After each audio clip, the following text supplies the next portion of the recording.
Bonjour les amis, bonjour, bonsoir, en fonction de lieu où vous recevez cette vidéo, cette chaîne Charlie Blog FR, nous décryptons l'actualité d'Afrique et du monde. Billy le gifleur demande pardon. Pour ceux qui ne connaissent pas Billy le gifleur, c'est ce jeune Camerounais vivant en France qui s'est impliqué dans les problèmes qu'il y a eu il y a quelques mois ou quelques années entre les deux partis qui se discutaient à l'époque où se continue de se discuter le pouvoir au Cameroun.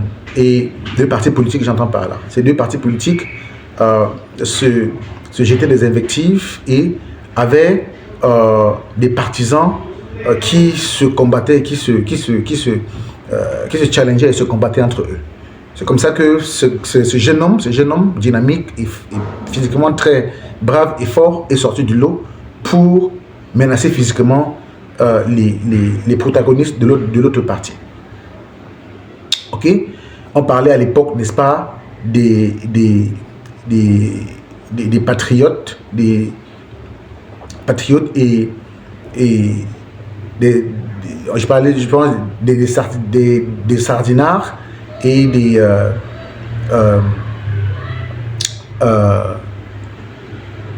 bon bref, deux groupes qui s'affrontaient et qui finalement a donné lieu, n'est-ce pas, à un affrontement physique, comme je le disais, avec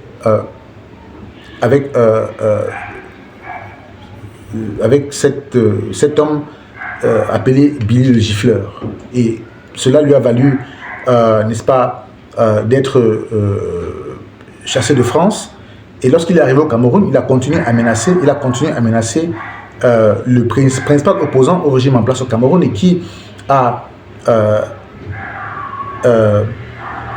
s'est rendu dans les enclavures aux alentours de la maison de cet homme politique, ce leader politique, pour pouvoir le menacer, crier autour de sa maison et jeter une sorte de vindicte populaire sur la personne en question, une sorte de discrédit en proférant, n'est-ce pas, des menaces et plusieurs insultes à l'endroit de cette personne-là.